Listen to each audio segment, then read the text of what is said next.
Hello हमारे प्यारे भाई बहनों, आशा करते हैं आप सब ठीक होंगे और मन लगा के अपने एग्ज़ाम की तैयारी कर रहे हैं। तो आप सबका वाना क्रिएटिव पे हार्दिक स्वागत है। तो चलिए आज हम हिंदी के व्याकरण के क्वेश्चन कर रहे हैं। तो चलिए आज हम 8 क्वेश्चन से स्टार्टिंग करते हैं। एक तालव्य ध्वनियों का प्रयोग हुआ है, तो किस में हुआ है? चा में। तो इसकी व्याख्या देखते हैं। तालव्य ध्वनियों का प्रयोग चाचा शब्द में हुआ है। चाचा लिखा है। तो तालव्य ध्वनियों का सूत्र इच्युशनाम तालु है, अर्थात तालव्य ध्वनियों में ई, छोटी ई, बड़ी ई, च, छ, ज, ज, य, स वर्ण आते हैं। अको विजर्षणीय नानम यनाम कंठः। अकु विजर्षणीय यानाम कंठः, इसमें आ, बड़ा आ, क, ख, ग, घ, हा कंठ ध्वनि है। ऋतुषानाम मूर्धा, री, ट, ठ, ड, ढ, अ, र, शा वर्ण आते हैं। ऋतुषानाम दंतः, री, त, थ, द, ध, न, ल, श वर्ण आते हैं। उपधमानीय नाम ओष्ठ, उ, प, फ, ब, भ, म आते हैं। तो चलिए चलते हैं नेक्स्ट क्वेश्चन पे। केंद्रीय हिंदी निदेशालय ने हिंदी की मानक वर्णमाला में मूलतः कितनी स्वर और कितनी व्यंजन ध्वनियों को स्थान दिया है? तो 11 से 35।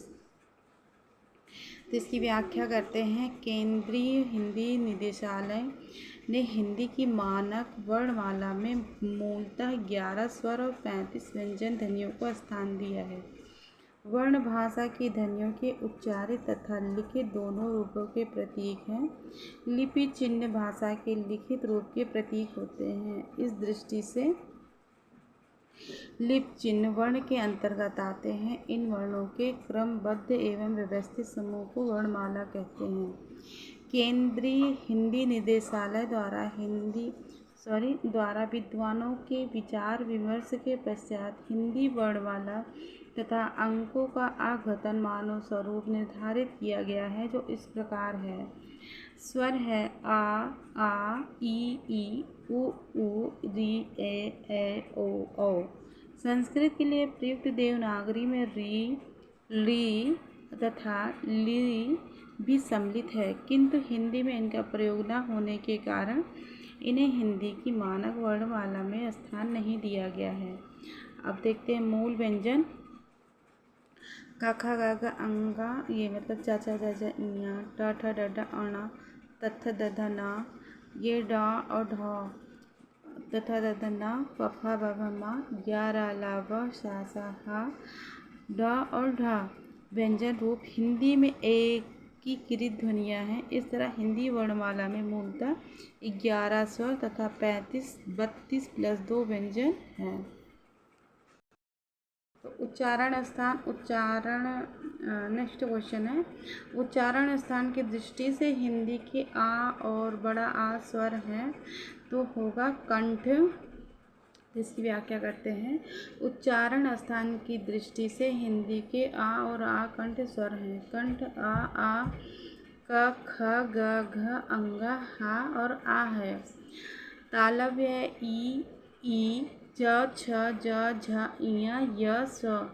मूर्धन्य है री, ट, ठ, ड, ढ, अण, र, स। दंत है ला, त, थ, द, ध, न, सा।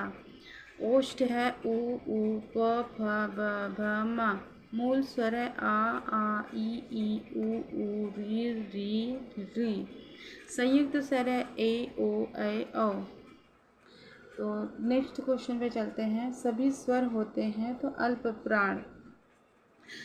प्राण जिन ध्वनियों के उच्चारण में मुख्य रूप से कम मात्रा में प्राण वायु बाहर निकलने, उन्हें अल्प प्राण कहा जाता है।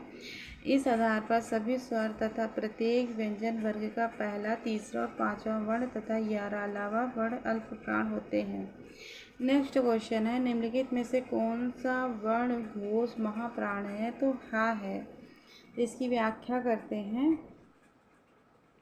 प्रस्तुत वर्णों में हा वर्ण घोष महाप्राण है। घोष सघोष, घोष को ही सघोष कहते हैं।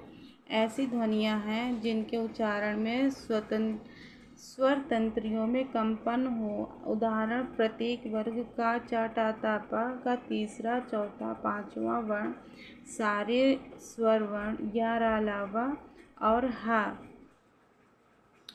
महाप्राण, जिन व्यंजनों के उच्चारण में हकार जैसी ध्वनि विशेष रूप से रहती है और श्वास अधिक मात्रा में निकलती है। प्रत्येक वर्ग का दूसरा और चौथा वर्ण तथा समस्त ऊष्म वर्ण महाप्राण कहलाते हैं।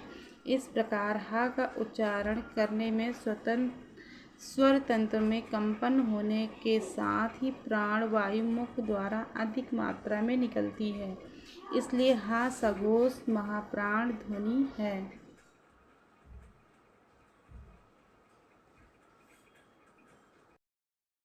नेक्स्ट क्वेश्चन है, निम्नलिखित शब्दों में से उस शब्द को चुनिए जिसमें उचित अनुस्थान पर अनुस्वार का प्रयोग हुआ है। तो संयुक्त में अनुस्वार का प्रयोग हुआ है। संयुक्त शब्द में उचित स्थान पर अनुस्वार का प्रयोग हुआ है। अनुस्वार यह स्वर के बाद आने वाला व्यंजन है जिसकी ध्वनि नाक से निकलती है, जैसे अंगूर, अंगद, कंकड़। नेक्स्ट क्वेश्चन है, भाषा की सार्थक है। सार्थक लघुत्तम इकाई किसे माना जाता है? तो शब्द को। भाषा की सार्थक लघुत्तम इकाई को शब्द कहते हैं। तो आज का वीडियो हमारा कैसा लगा आप सब बताइएगा और मिलते हैं आपसे नेक्स्ट वीडियो में। तब तक के लिए धन्यवाद।